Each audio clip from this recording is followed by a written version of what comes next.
Aconteceu no terreiro 2. Eu acho que é esse, né, que me pediram.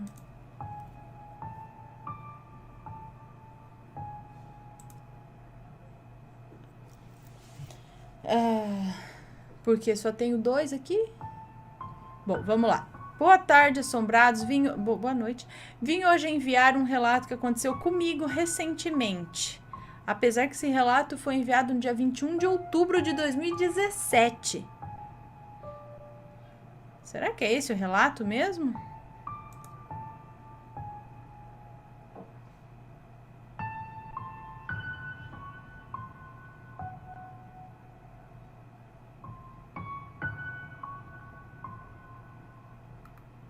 Será que eu já não li?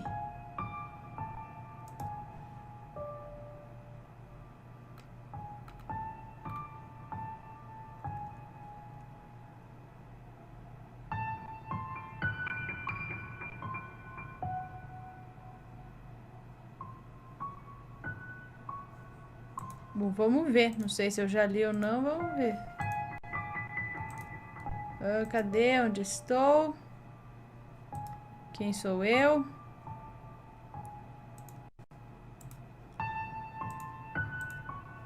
Aconteceu no terreiro 2.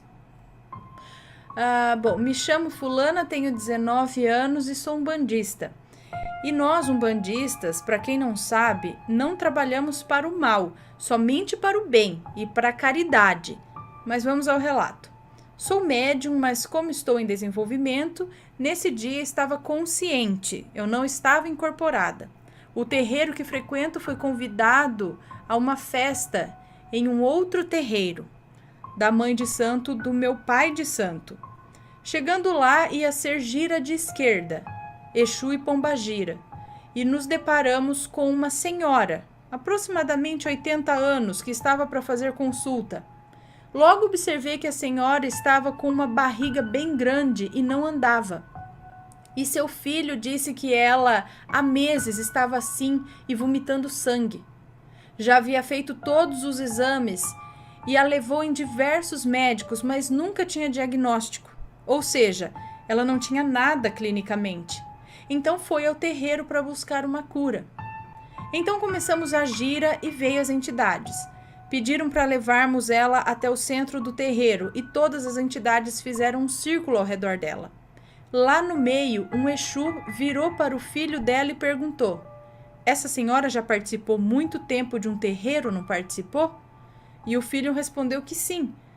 Após as entidades todas se reunirem ao redor dela, pediu para que todos que estavam presentes abrissem um caminho e deixassem tipo um corredor livre até a porta de saída, que tirariam tudo de carrego que estava nela.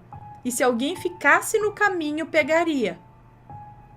Então assim foi feito as entidades. Não era possível ver, eu não tenho mediunidade para visão, mas aparentava estar falando com algum espírito ali presente.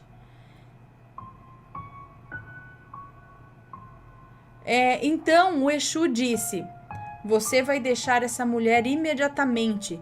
Quem sabe o momento dela partir é Deus e só Ele vai levá-la.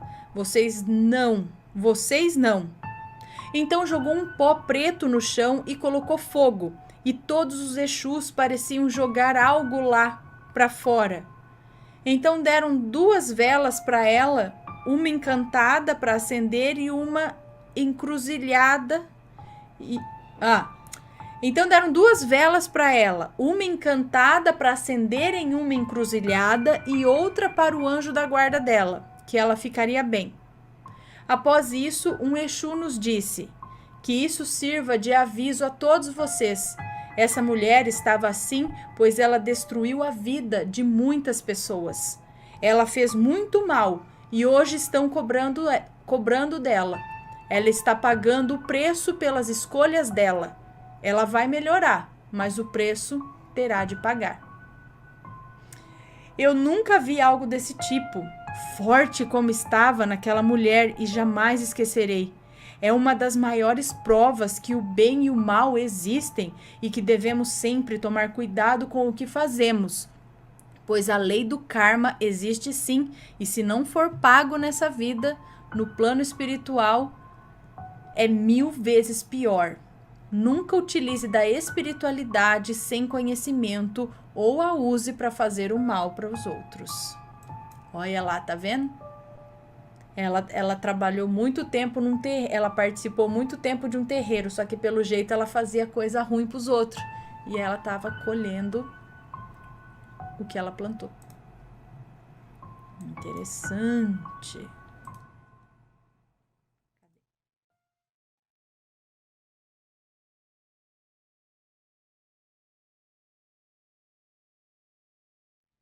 Este daqui, ó.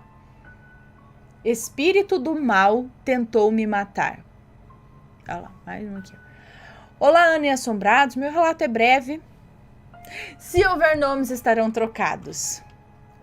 Me chamo Fulana e o relato que vou contar aconteceu quando eu era casada com meu ex-marido, que chamarei aqui de ex, pai dos meus 2 filhos.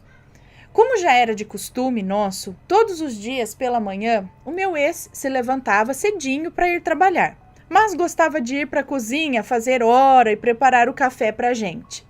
Eu permanecia deitada, às vezes ainda dormindo, ou então com aquela preguicinha básica de levantar. Foi num desses dias, por volta das 7 da manhã, que o meu ex estava lá na cozinha, preparando o cafezinho e fazendo o barulho habitual de alguém que está manipulando os utensílios da cozinha, nada alto, normal. Eu estava ressonando, mas conseguia ouvir o barulho da cozinha, conseguia sentir o cheirinho do café que invadia a casa toda, tudo muito tranquilo, como sempre. E nesse mesmo instante, o meu ex aparece na porta do nosso quarto. Eu estava ressonando e sem entender muito bem o que estava, né? Tava aquela coisa lá meio, não vou. Como ele fazia o barulho na cozinha e estava ao mesmo tempo na porta do nosso quarto.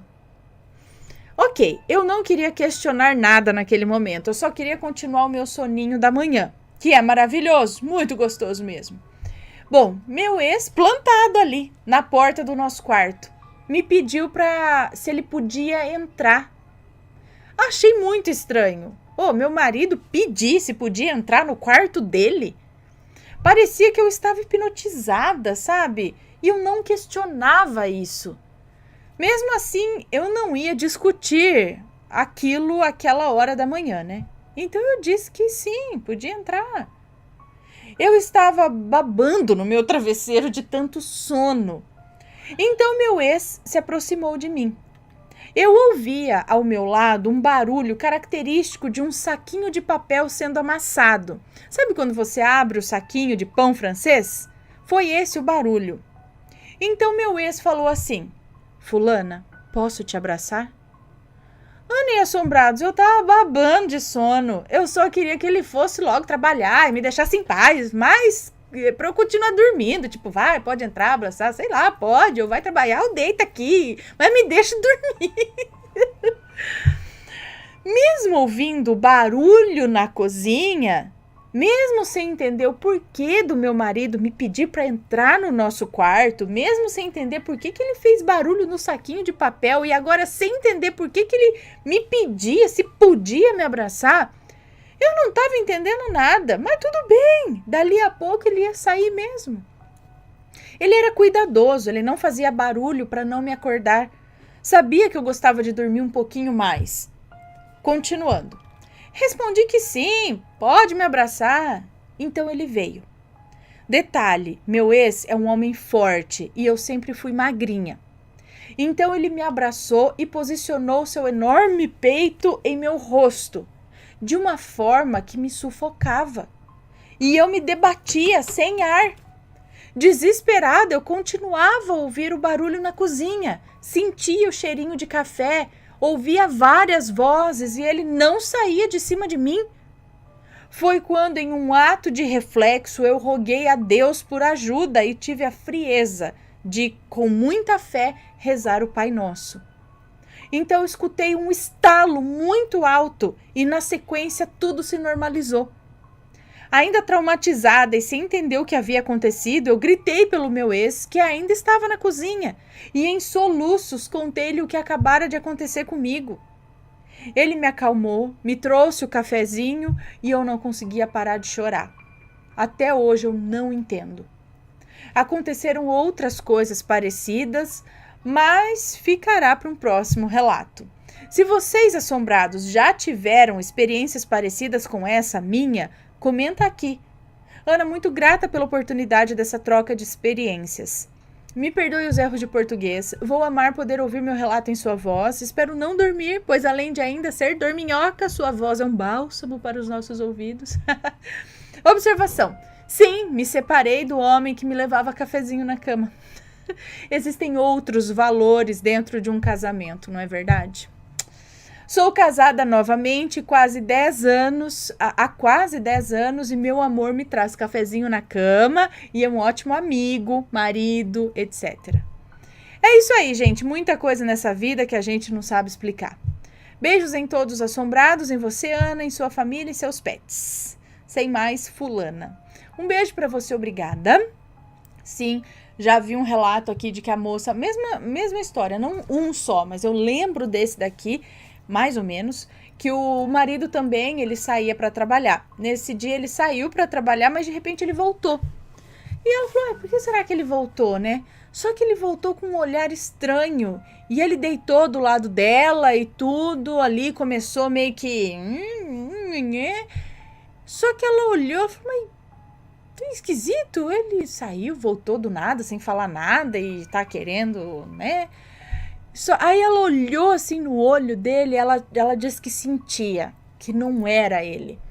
E ela questionou, e ela virou para aquilo, mesmo tendo a feição do marido dela, tudo ali, ela falou, quem é você? Você não é o meu marido.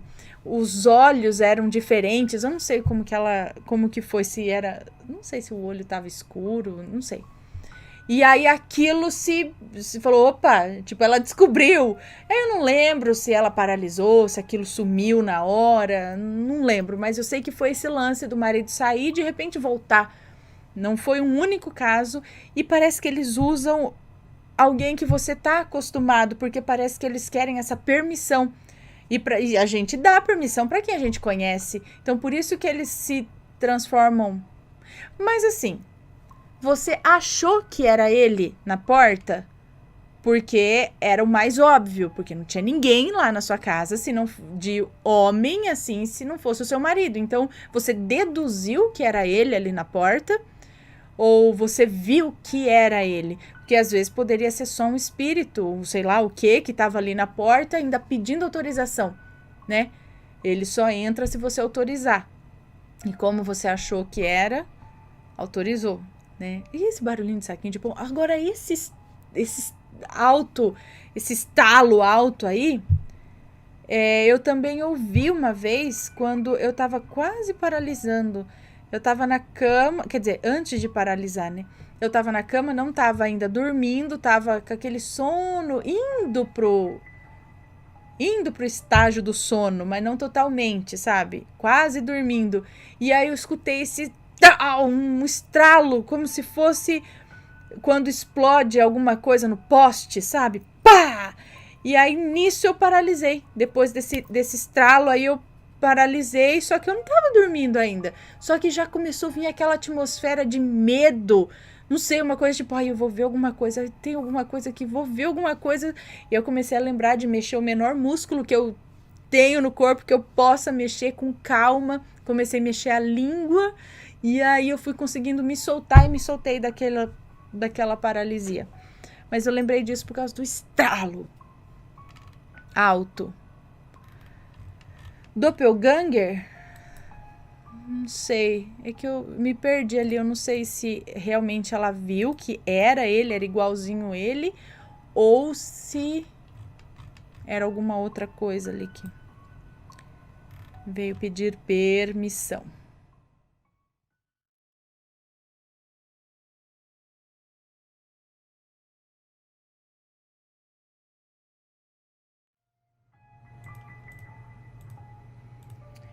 Vamos ver este daqui. Feitiço de enjaulamento. Oi, Ana, meu nome é fulana. Os nomes estão trocados. Ok, muito obrigada. Comecei a sentir, sempre à noite, algo espremendo a minha alma. Era como se estivesse apertando ela toda para colocar numa caixa. Sabe? Assim, sempre quando estava dormindo. E aí eu acordava às 3 da manhã. Era terrível essa sensação de alma sendo espremida, sendo espremida 360 graus. E estranhamente, na mesma época, um conhecido meu, da época da faculdade, começou a me ligar para sair. Eu estava solteira na época e fui sair com ele, começamos a ficar e depois começamos a namorar. É um rabo passando aqui. E aí depois começamos a namorar. Mas ele morava no interior e eu na capital. Eu não entendia porque eu era tão besta pra ele. Eu parecia cega. Um fantoche nas mãos. Não, gata, tá tomando minha água. Não, mãe abusada.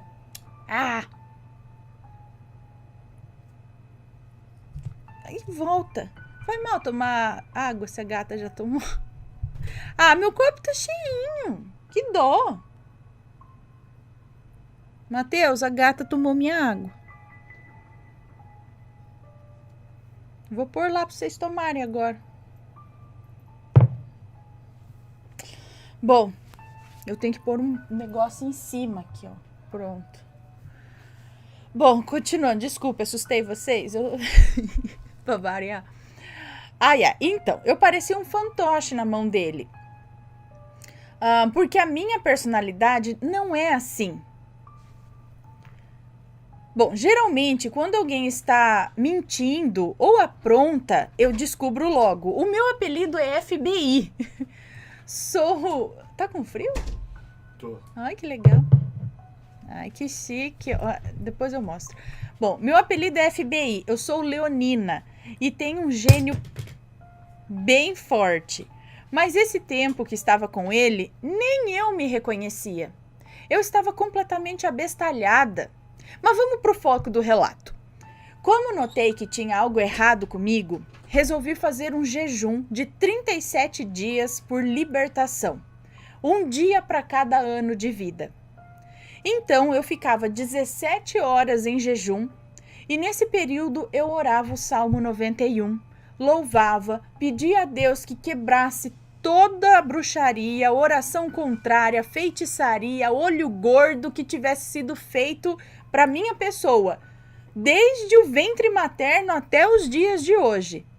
Fiz isso durante 37 dias. Desde criança eu tenho o dom de visão. E desde que comecei a me envolver com esse rapaz, eu senti aquele lance de espremerem a minha alma, como se colocassem dentro de uma caixa. E nunca mais tinha tido nenhuma visão. Quando falo visões, são visões espirituais. Mas como estava afastada da igreja, eu achei que poderia ser isso. No 36º dia de jejum, ou seja, faltando só um para terminar isso, no 36º dia, eu tive uma visão telada. Visão como se tivesse uma tela por cima dos meus olhos. Igual ela colocou uma foto aqui, mas imagina assim, você tá olhando para um ambiente através daquelas telinhas de quadra, sabe? Quando tem aquelas telas que separa a quadra de esporte, assim, ou telinha de portão, uma tela. Então, por isso, é como se ela tivesse aquela visão, mas através daquela tela. Cadê? Tá, então tive essa visão como se tivesse uma tela na frente dos meus olhos. Eu enxergava como se fosse do lado de dentro e por fora tivesse uma tela nos meus olhos. Eu não entendi a visão na hora, mas me chamou a atenção, pois nessa visão eu estava na Itália, em uma praça famosa de lá. Guardem essa informação. Depois eu tive outra visão. Eram gravetos, 4 gravetos, embaixo de um pano preto, no sentido horizontal. e tinha o meu nome embaixo dos gravetos. Lembrei, eu já vi isso antes. Sim, já li num livro de libertação. Isso é um encantamento de jaulas. Um encantamento de jaula é um tipo de encantamento muito forte, usado por satanistas e bruxos de alta magia. A pessoa literalmente é colocada numa jaula espiritualmente falando, para que não possa ver as ações erradas de alguém, tipo ficar cego para aquelas ações erradas, ou para acreditar nas mentiras de alguém. Nada mais é que uma forma de limitação da realidade. Os satanistas injetam pensamentos na mente da pessoa, tornando a pessoa cega espiritualmente, um fantoche na mão do enjaulador. Basicamente é isso, o enjaulador domina você. O maledito me enjaulou, por isso eu estava tão besta por ele. Todo mundo me alertava sobre ele e coisas ocultas com que ele mexia, e eu não acreditava. Lembra da visão telada? A tela era a jaula, espiritualmente, né? Espiritual. Espiritualmente eu estava enjaulada. Por isso que eu via aquela praça famosa na Itália, como se estivesse por dentro de uma jaula. A tela fazia parte da jaula, e a cidade da Itália, que tem essa praça, foi construída pelo imperador que tem o mesmo nome do maledito. Coincidência? Então, eu orei fortemente e jejuei por 40 dias para quebrar esse feitiço, e assim foi feito. Eu vi uma luz forte entrando naquela jaula e arrebentando tudo. E depois disso, peguei nojo, aversão ao maledito. Então, um relato de maledito esse aqui. Ao maledito. Bloqueei ele e acreditem, 7 dias depois, voltei a sentir aquela coisa espremendo a minha alma. Mas orei e perguntei a Deus. Agora não tem como ele me enjaular. Eu tô em santidade, voltei para a igreja. Por que eu tô acordando às 3 da manhã e sentindo ele querer me enjaular de novo? E aí uma voz suave disse, olhe embaixo da cama. Eu olhei e tinha um prego todo enferrujado. Era um ponto de contato, a legalidade, a brecha. Como aquele prego foi parar ou se materializou ali? Eu não sei. Joguei ele fora e aí tudo passou. Nunca mais falei com ele, mas acredite, ter a sua alma enjaulada no mundo espiritual é horrível. A sensação de ser enjaulada no espiritual é como se você fosse apertada na alma 360 graus. Hoje em dia eu oro todas as noites o Salmo 91 e sempre peço a Deus para nunca mais eu ser enjaulada. Ok, nossa, essa daí é nova para mim, mas é aquele sentido lá, né, de te prender. É o que acontece em alguns casos de maledite, que a gente vê que quando as pessoas ficam cegas, não conseguem enxergar, geralmente nos casos de maledite a gente percebe isso no relato, fala, como que eu não enxergar, mesmo com amiga, nossa, eu fazia tudo por ela, pela minha amiga, ela tipo pisava em cima de mim, e até a gente escutando o relato fala, meu, como que você não fez nada, mete a mão nessa... Você fala, mas eu não via isso, né? Eu não enxergava, então é mais ou menos isso, né? Acreditava, todo mundo faz o que ela quer, por mais que tá na cara que, meu, pelo amor de Deus, né?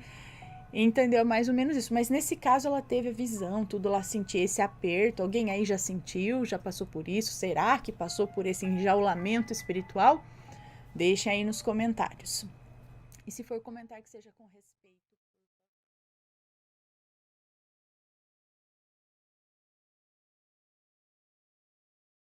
Deixa eu contar mais um relato aqui, ó. Curtinho. Minha mãe teve um encontro de arrepiar. Vamos ver. Boa noite, Ana. Meu nome é Fulana, sou de Salvador e gostaria de contar o que aconteceu com a minha mãe. Pode ler sossegada, pois não terá nomes, ele é curto. Quando a minha mãe era adolescente, morava em um local deserto, aqui mesmo em Salvador. E naquela época onde ela morava, não havia água em casa. Quando necessário, teria que ir até um rio pegar um balde para uso dos moradores ali. Certo dia à tarde, pediram para ela, né? Acho que pediram para ela ir buscar água no rio. Ela então pegou o balde, foi tranquila, já que era costume fazer isso. Na ida foi de boa, mas quando estava voltando com a água no meio do caminho, ela viu duas pessoas. Só que não eram pessoas comuns. O homem era um anão com dentes bem grandes e pontiagudos, que saíam da boca. Os dentes eram tão pontiagudos que saíam da boca. E o pior era a mulher que estava com ele. Ela era enorme, bem alta mesmo.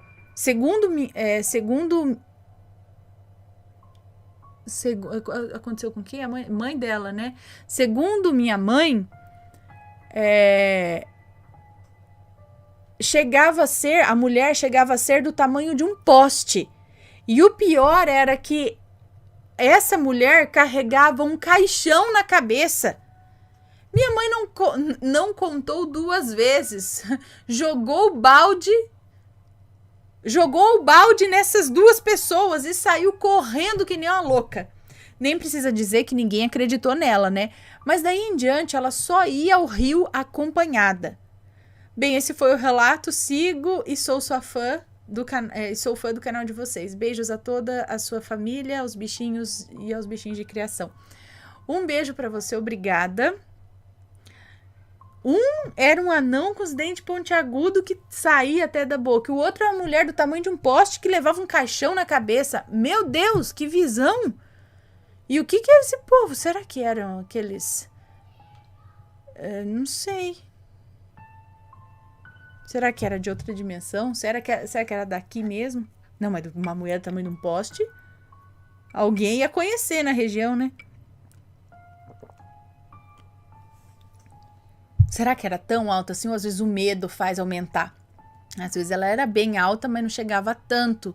Mas levar um caixão na cabeça? Vai saber, né? Se não aconteceu alguma coisa. Sei lá.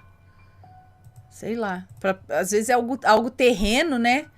Alguém que estava por ali ou passando por ali tinha uma condição peculiar.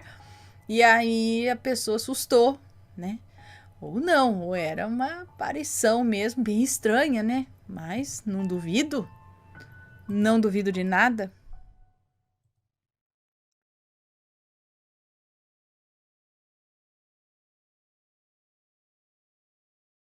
Vamos lá. Nem toda madrasta é um Medite. Eu vou contar aqui o outro lado que ninguém sabe. Aí eu fiquei curiosa, gente, para contar esse relato e vamos lá.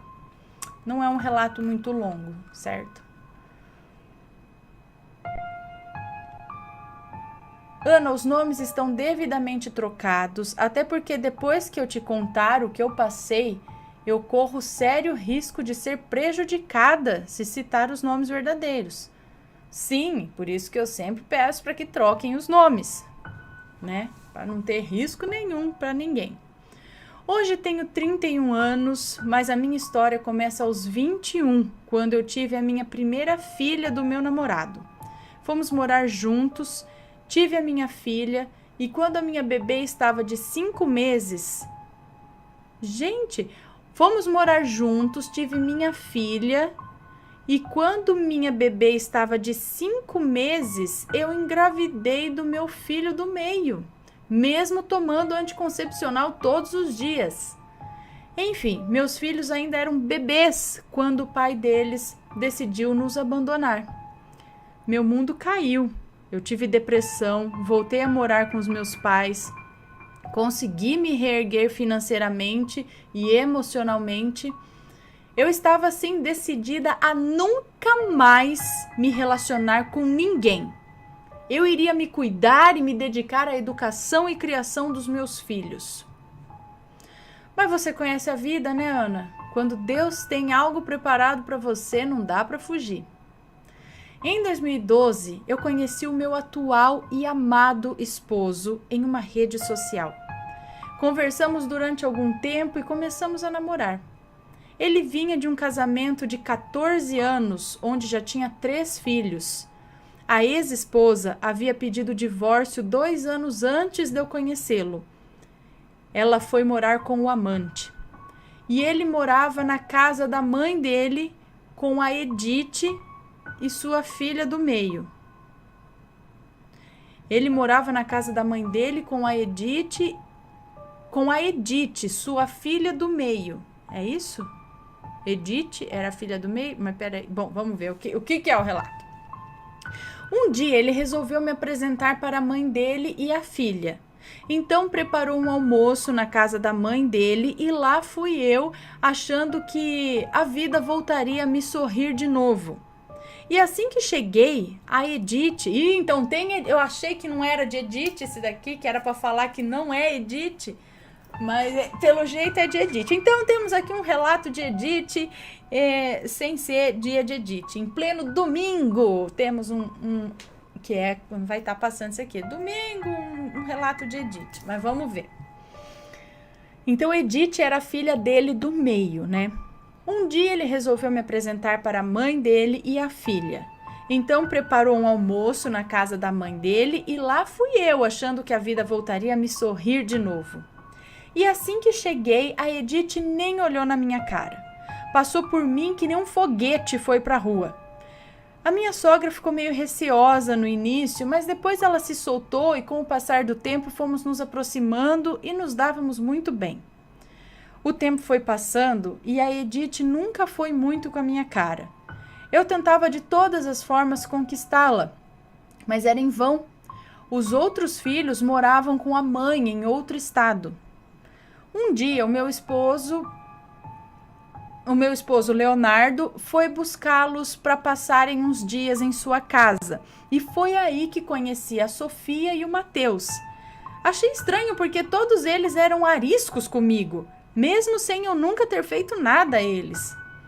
Eu e o Leonardo noivamos e começamos os preparativos para o casamento. Aquelas coisas todas, né? Buffet, comes e bebes, música, convite. Eu estava feliz porque eu sempre quis casar, Ana. O tempo foi passando e eu estava empolgada com o casamento se aproximando. Mas eu fui percebendo algumas coisas ao meu redor e eu não entendia direito. Desde pequena eu tenho radar para coisa errada. Eu sempre percebi que quando eu chegava na casa da minha sogra, eu já não era mais recebida com afeto e carinho. E quando eu falava do meu casamento, ela dizia que não iria, para não esperar por ela, porque ela não iria. Como assim ela não iria no casamento do filho? Eu fiquei chocada, Ana. Bom, o tempo foi passando e comecei a ouvir buchichos ao meu respeito. Os parentes dele não tinham mais intenção de ir ao meu casamento. As pessoas não me tratavam mais como antes e eu não entendia por quê. Eu não tinha tido nenhuma desavença com ninguém. Então por que me tratavam assim? Comecei a me entristecer e vi que ninguém mais tinha interesse em ir ao casamento. Os meus parentes eram poucas pessoas e não completariam a lista mínima exigida pelo buffet. Cancelamos o casamento e fomos morar juntos sem oficializar mesmo o casamento. A Edith veio morar com a gente. E é agora que todas as peças se encaixam. A Edith sempre foi uma menina difícil. Com todo mundo ela não queria respeitar as pessoas e não obedecia regras. Era extremamente mimada. Se você falasse um não para ela, o mundo acabava. Ela começou a bater de frente com as regras da casa. Começou a me roubar. Sempre andou com pessoas do mal mesmo, sabe? Eu trabalhava na época e a vizinha sempre me ligava para dizer que a minha casa estava cheia de marginais. Foram tempos difíceis, Ana. Achei que iriam enlouquecer. Eu achei que iria enlouquecer. Eu tive que sair do emprego para ficar de olho na minha casa. Dinheiro e objetos estavam desaparecendo da minha casa. Era preciso tomar providências. Bom, eu estava passando por tudo isso e fui descobrindo que a Edith a mãe dela e os irmãos inventavam mentiras a meu respeito. A Edith dizia para todo mundo que nós a deixávamos passar fome. Que tipo de pessoa eu seria se negasse comida a alguém, Ana? Você acha que eu ia fazer isso? Ela dizia para todo mundo que eu a maltratava.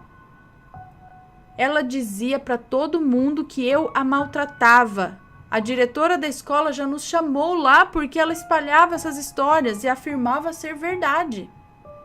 Ana, a Edith ficava atrás da porta, gravando as conversas que eu tinha com o pai dela e mandava para a mãe dela por WhatsApp. Me roubava, entrava no meu quarto, pegava as minhas coisas sem autorização e sumia com elas.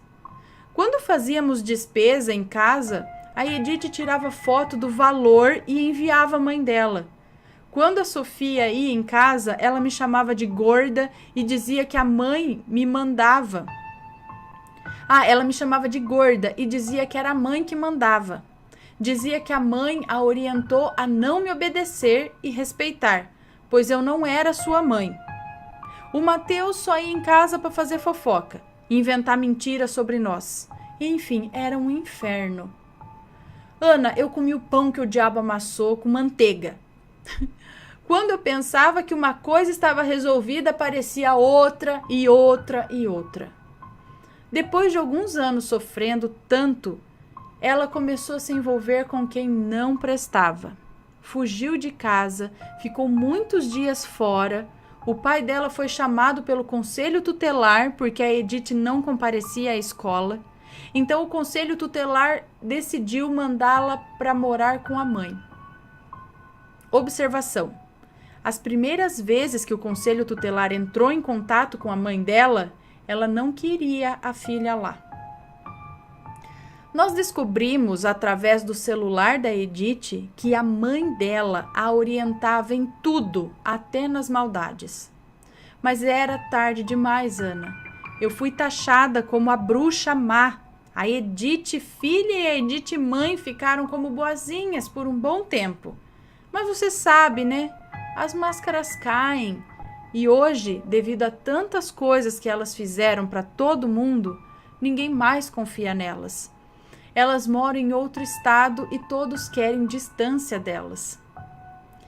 Ana, obrigada por ler meu relato longo, mais ou menos, mas quero deixar uma mensagem aqui. Não julguem alguém sem conhecer a verdade. Acompanhe de perto e depois tire suas conclusões. Nem toda madrasta é má. Algumas só estão tentando ser felizes, enquanto outras pessoas a sabotam e contam inverdades a respeito delas. E cuidado, a vida é um bumerangue. Tudo que você lança certamente voltará para você. Um beijo para você, Ana. Muito obrigada, um beijo. Pois não é verdade? Agora eu entendi o que ela quis dizer. Porque no caso, ela é a madrasta ali. E ela não foi a Edith. A Edith foi a... Mas foi a ex. Também tá cheio de Edith ex aí. As crianças, os filhos, acabam sendo vítimas de todo esse desentendimento, de uma cabeça fraca de uma mãe ou de um pai. Não é? Olha só, em vez da mãe estar ensinando a pessoa a ser educada, a ter uma boa índole, não, está ensinando o contrário. Aí o que você vai criar? Problema. Uma adolescente, uma jovem, pessoas problemáticas, sem caráter, sem honestidade, sem vergonha na cara. Não é? Porque a mãe... você acha que isso é coisa... Sabe?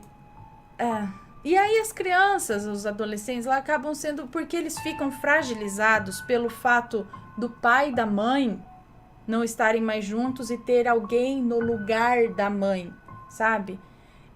Ou alguém no lugar do pai. E só isso já basta para eles serem hostis muitas vezes.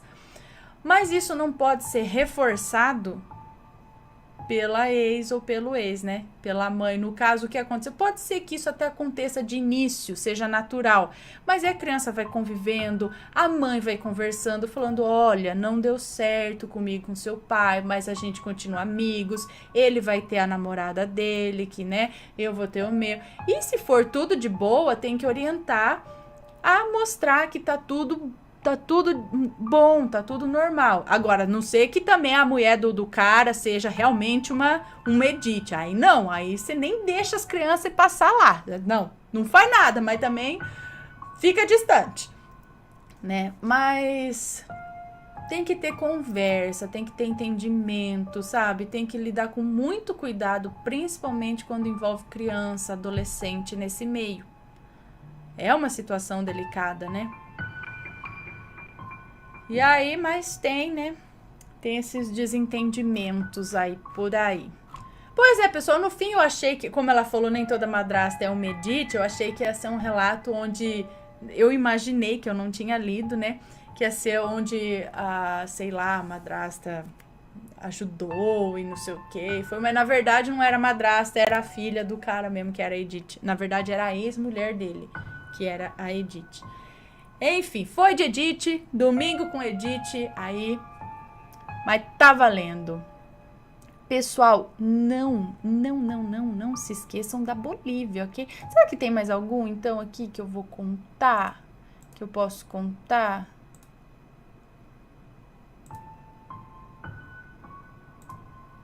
Deixa eu procurar aqui. Já que eu contei um de Edith, eu vou procurar mais algum de Edith aqui, né? Ué?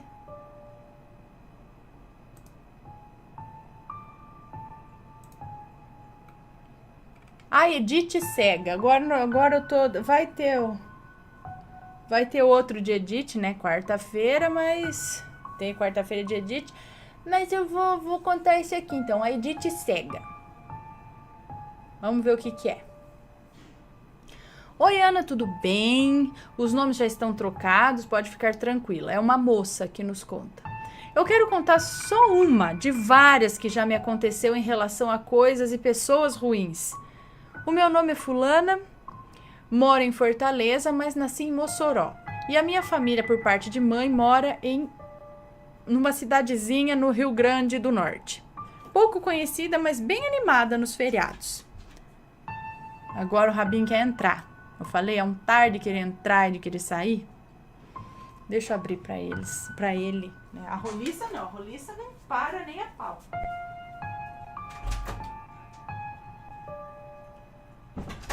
Pronto.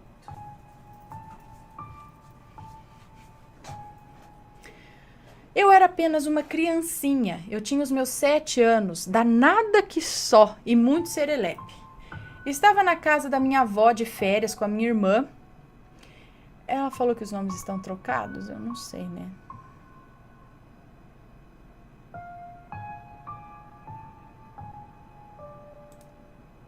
Os nomes já estão trocados.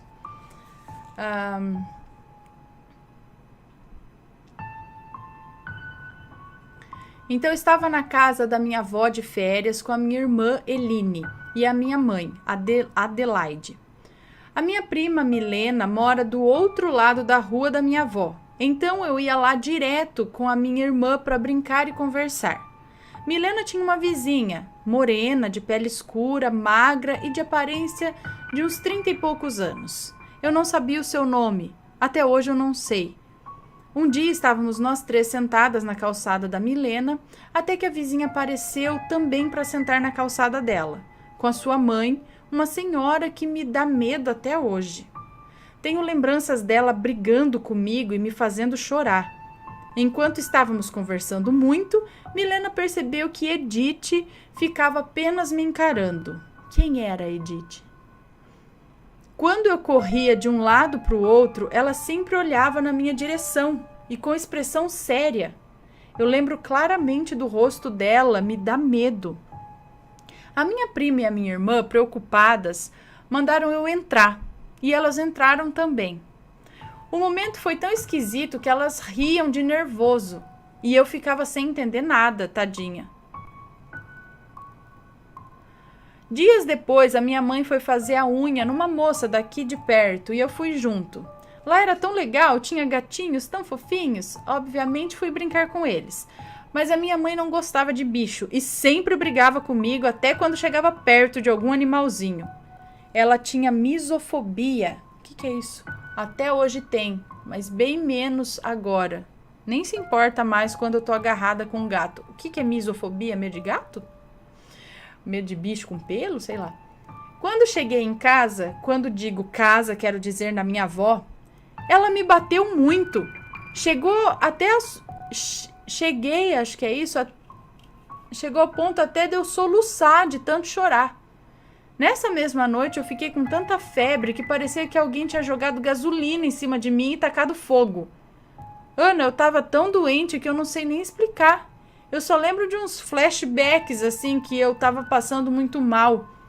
E eu me pergunto por que os meus flashbacks sempre são de terceira pessoa. É meio como se eu visse pelos olhos de outra pessoa. Isso acontece só comigo? Será? Acontece com mais alguém aí? Isso durou dias e eu só piorava. Eu tava literalmente quase morrendo quando a Milena me levou numa benzedeira muito fofinha daqui da cidade, muito conhecida. A folha que ela usou em mim até murchou de tão ruim que eu tava. Depois de algumas horas, eu já estava correndo de um lado para o outro, sorrindo e sendo bem doida e danada. Milena disse que a Edith estava cega de um olho e que se não fosse por isso, eu já teria morrido há muito tempo. Ainda tenho medo de ir na minha prima e ver a Edith. Eu tenho um certo medo de ir na casa dela quando viajo para minha avó. Então mando mensagem para ela para ir me ver. Por um motivo que eu não sei, eu nunca mais vi a Edith. Ainda bem porque, como eu tô hoje em dia, de língua afiada e brava, eu ia cair em cima dela se eu a visse me encarando de novo. Hoje sei como identificar uma Edith. Não muito rápido, mas me controlando e revendo os fatos, eu fico atenta com isso. Não é um relato grande, mas tenho muitas outras histórias de mulheres querendo acabar com a minha família que é preciso contar detalhes para entender tudo. Mas isso fica para um outro e-mail. E é isso, Ana. Obrigado por ler meu relato. Desculpa o que eu quero. Pera aí, ficou algumas coisas meio confusas aqui. Que a Edith, então, era a mãe daquela moça que você não sabe o nome. Era aquela senhora. E você só não morreu porque ela era cega de um olho. Então ela botou só um olho gordo. Se ela tivesse dois, ela tinha matado já. É isso? E por que você apanhou? Eu não entendi por que você apanhou. Chegou em casa, apanhou. E aí depois teve febre. Aí foi um mal olhado da Edith, é isso? Da mulher. E por que ela olhou feio pra você? O que você fez? Não tinha nada a ver. Enfim, mas, né? Vai saber. Tem gente que é ruim mesmo, né?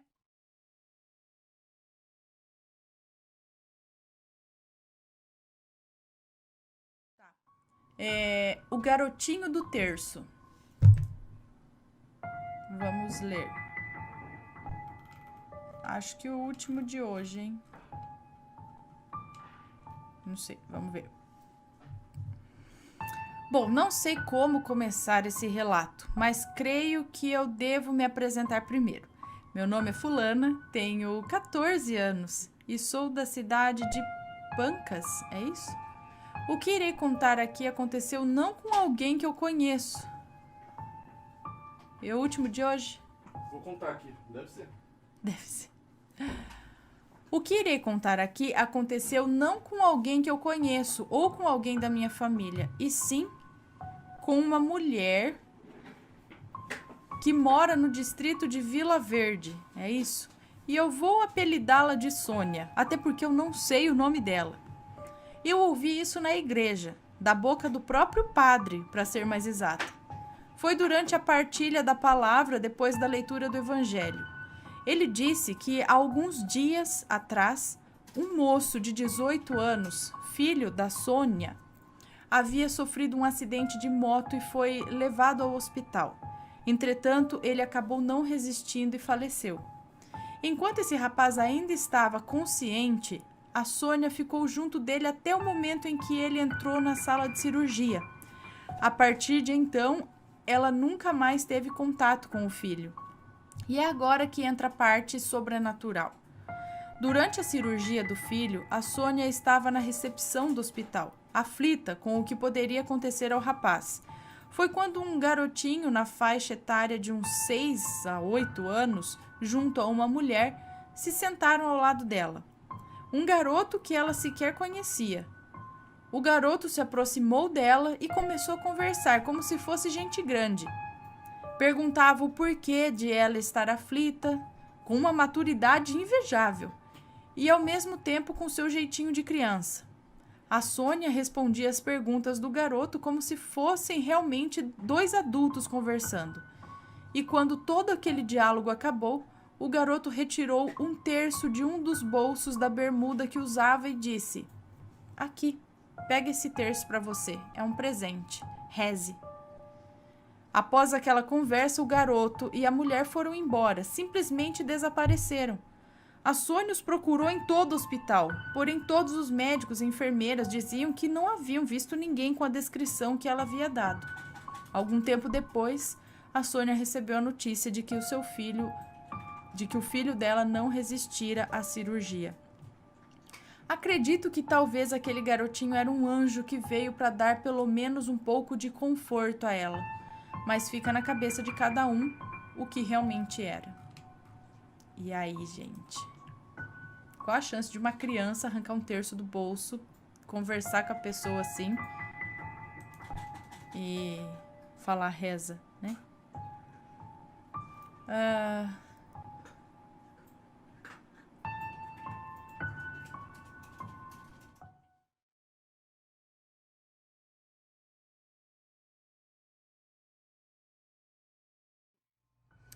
Uma desagradável visita dos meus sonhos, ou nos meus sonhos, né? Olá, Ana, tudo bem? Alô, alô, alô, vocês sabem quem sou eu? Alô, alô, graças a Deus. Ai, meu Deus, isso daí não é a moça lá que fala assim, não sei o que lá, Brasil, não é? Alô, alô, alô, vocês sabem que isso... Alô, alô, graças a Deus. Olha eu aqui, o fulano, pela 5ª vez de novo. Piadas à parte, Aninha, boa noite pra vocês, sua família e minha família assombrado. Eu, fulano, ou melhor dizendo, fulano, trago uma experiência que me ocorreu há algum tempo atrás. O relato não tem nomes e me perdoe os erros, pois estou sem tempo para escrever, então não pude revisar. Obrigada. Bom, eu muitas vezes acabo não acompanhando as lives durante a noite. Muitas vezes por não ter tempo ou ter outros compromissos. Portanto, sempre assisto as lives pela manhã, enquanto trabalho, literalmente todo dia de manhã. E me deparei recentemente com alguns relatos envolvendo sonhos ou experiências de outra dimensão, o que não é o meu caso. E aí eu resolvi mandar a experiência que eu tive recentemente. Bom, no dia eu acabei acompanhando as lives ao vivo e após eu ter assistido a live exclusiva para membros, a de segunda, se não me engano, eu me arrumei ali na minha cama e fui dormir. Eu tenho mania de dormir com alguma coisa passando no celular. Às vezes um filme de animação ou séries de desenho, às vezes ASMR e muitas vezes sons de chuva e lareira. Ai, eu também gosto. A gente se ilude, né? Achando que tem um país que neva. Ei, Laia. Não, eu também ponho fica aquela chuvinha assim, eu ponho no fone, batendo na janela, falo, vou fingir que é aqui. Porque aqui não tem, né? Então, a gente fica se iludindo nos ASMR de chuva. Ai, tem um muito legal que eles vão andando por lugares antigos, aí são aqueles barulhos de cavalo, corvo ao longe, sabe? Coruja, parece que você tá numa época medieval, sei lá. Enfim, voltando aqui. Eu lembro que coloquei no YouTube mesmo um filme estilo anime chamado Maria e a Flor da Bruxa. Ai, que legal, depois... É legal? E fui descansar o meu belo corpinho. Lembro então de estar sonhando que estava em uma casa e uma mulher me perseguia. Não com um ar diabólico, mas sim severo, como se quisesse me punir. Ela possuía cabelos encaracolados, tipo os da Dona Florinda, sem aqueles bobs todos e de cores... Gente, eu nem sei como que é o cabelo da Dona Florinda sem os bobs. Bom, e de cor escura. E usava um vestido simples, de cor também escura, tipo um marrom. Todo o sonho era em cor sépia, sabe? Aquele tom amarelado, antigo.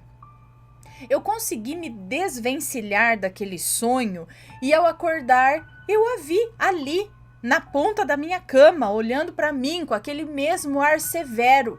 E a única coisa que eu soube foi gritar. A única coisa que eu soube gritar foi: o sangue de Jesus tem poder, aqui você não é bem-vinda. E eu repetia para mim em pensamento, pois eu não conseguia mais falar, nem me mover. Mas eu não deixava de olhar para ela e repetir isso em pensamento, até que eu, de fato, acordei. Sim, tinha sido um outro sonho. Eu estava sonhando dentro do sonho e ao acordar me deparei com aquela coisa. Era o que eu pensava. Ao, de fato, acordar e ter a consciência, eu percebi que aquela presença continuava ali, na ponta da minha cama, mas eu não conseguia ver. O filme que coloquei para passar enquanto dormia ainda estava rodando. Era estranho, pois de olhos abertos eu não via nada, mas ao mesmo tempo eu via. Sabe quando a gente vê que não tem nada físico ali no lugar, mas ao mesmo tempo na tua cabeça tu consegue ver que tem sim algo ali? Vê até os detalhes ou a silhueta, enfim. Eu via aquela senhora lá, no mesmo tom sépia do sonho. Ela não era coisa boa, não, mas eu não estava bem para aturar um espírito querendo me obsediar. Não naquela hora. Eu levantei para beber água e ao retornar para o quarto eu mudei de filme. Coloquei Zootopia e pronunciei dessa vez em voz alta: o sangue de Jesus tem poder, vá embora, pois você não é bem-vinda aqui. Pronunciei num tom de deboche até, sabe? Um tanto desdenhoso. Eu tava tão cansado e tinha que acordar cedo no outro dia, que só queria dormir, sabe? Tô paciência para espírito, não vem me empurrinhar hoje não, vá lá. E eu literalmente apaguei logo em seguida e acordei só de manhã, no horário do despertador mesmo. Ao acordar, eu contei logo para minha caravana assombrada sobre o sonho. E ao escutar um relato da live dos Relatos ao Vivo 191, Não Mexa com a Minha Filha, eu me lembrei do que tinha me acontecido por ser algo muito parecido. No caso, o relato é justamente o da capa, Não Mexa com a Minha Filha, mas também um detalhe em um outro relato contado nessa mesma live, chamado Um Ser Ofegante na Madrugada, onde a moça fala sobre só lembrar de dizer o sangue de Jesus tem poder. Na hora eu ri, pois pensei a mesma coisa quando passei pela experiência que eu relato aqui. Enfim, Ana, é isso, graças a Deus nada mais aconteceu e logo pela manhã contei para minha caravana assombrada tudo o que tinha me acontecido na noite anterior. Ainda fiquei pensando em não acompanhar mais relatos à noite, portanto, na noite seguinte ao acontecido, lá estava eu participando do Proibidão. Porém, nada mais me ocorreu. Então pode ficar tranquila, não vou culpar o canal pelo que eu passei, não. Muito obrigada por esse espaço, para compartilharmos as nossas experiências para todos os inscritos. Um beijo para você, sua família, para todos os assombrados e para minha caravana assombrada. Com certeza, minhas companhias de domingo a domingo. Pode ler se quiser, Aninha.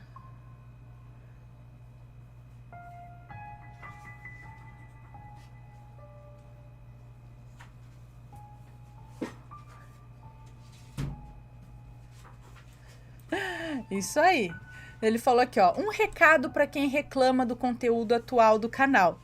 Por diversas vezes já foi explicado os motivos pelo qual foi adotado o formato atual que o canal disponibiliza o seu material. Se porventura ainda assim você não se sente atraído pelo conteúdo, venho lhe lembrar que todos nós possuímos algo chamado livre-arbítrio e que somos livres para consumir aquilo que nos agrada. Um beijo de luz a todos. Isso aí, ó. Beijo. Agora só pra mim mesmo. Dá licença.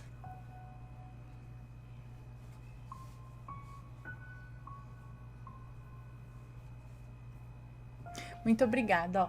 Beijão, viu? Então, Eu acho que nem todos os sonhos são sonhos, só sonhos. Eu acho que a gente consegue acessar alguns lugares que estão por aí, não no mundo físico.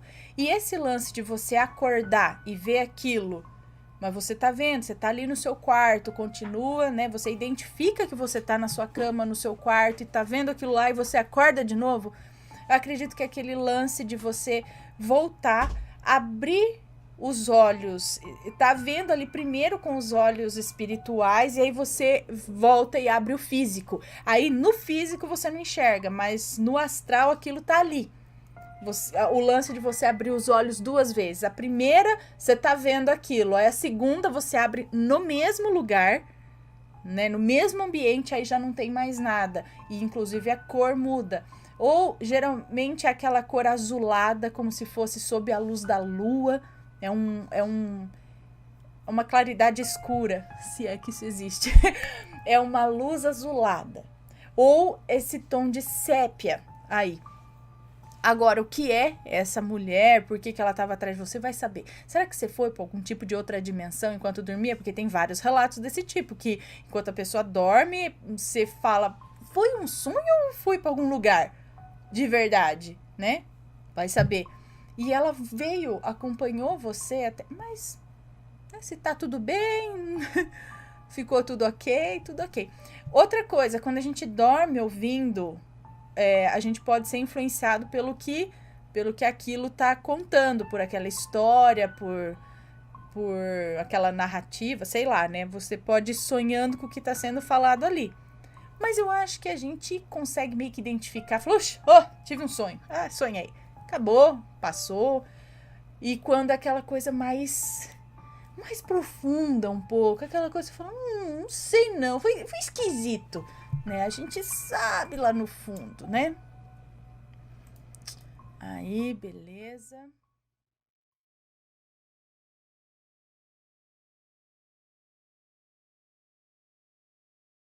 Nossa Senhora curou meu pai?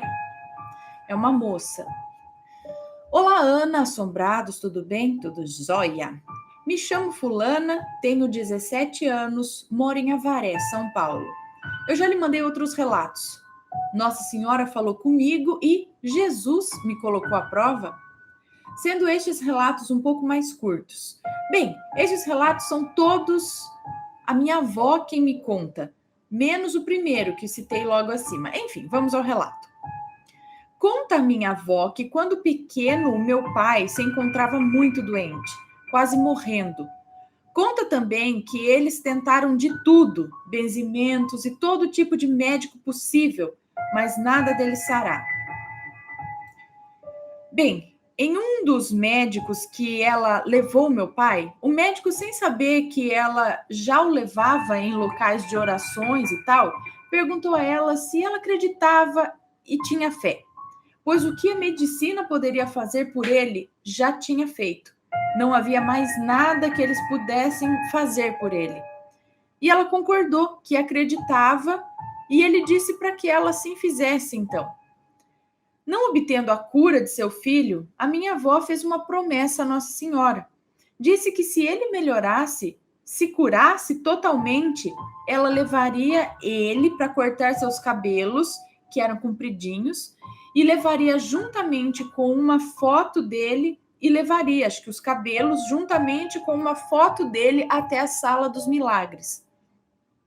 E então ele deu uma pequena melhorada, mas já arruinando de novo, já ficando ruim de novo. Mesmo assim, ela o levou junto com seu irmão, tio do meu pai, para cortar o cabelo e tirar a foto. Quando eles voltavam para casa, ele fez gestinhos como se estivesse morrendo em seus braços. Como assim, misericórdia? Já em prantos, com ele desmaiado em seu colo. Eu não relatei, mas a rua em que se encontravam estava totalmente vazia. Não havia ninguém além deles por ali. Quando do nada surgiu uma mulher de pele negra, baixinha, gordinha, suas roupas eram estampainhas, não sei. Tinha uma sainha rodada e lenço na cabeça. Ela parou na frente deles e ficou ali olhando. Quando ela perguntou: o bebê tá ruim, né? A senhora já levou ele na dona Donária? A senhora já levou ele em muitos lugares, né? Mas na dona Donária, não. E a minha avó concordou. Mas como aquela senhora sabia que ela havia levado em muitos lugares? Enfim, aquela senhora disse para minha avó que ela levasse o meu pai naquele mesmo instante até a dona Donária. Disse que ela encontraria em um ginásio da cidade, em um bairro X, e que lá a mulher faria orações a ele e ele se curaria. E em seguida, essa mulher desapareceu. Naquele mesmo instante, a minha avó, com o meu pai no colo, levou até onde a mulher disse. Chegando lá, a tal dona Donária pegou meu pai no colo, colocou numa espécie de altar, fez orações, tirou as roupinhas dele, banhou com óleos, deu chá para ele tomar ali e um pouco para que tomasse em casa. Quando terminou, ela disse para minha avó que ela poderia ir para casa tranquilamente, pois ele estava dormindo e que dormiria bastante, que ela o deixasse dormir, que ela não banhasse ele naquele dia e que voltasse lá no outro dia. Quando ele acordou, para surpresa da minha avó, ele quis mamar. No outro dia, ela retornou até a dona Donária e no terceiro dia o meu pai estava totalmente curado. A minha avó disse que foi Nossa Senhora que a orientou e o curou. O que vocês acham? Bom, Ana, esse é o meu relato, espero que tenham gostado. Grata por tê-lo lido, abraço, sucesso. Muito obrigada por compartilhar a história com a gente. Olha só que legal, gente.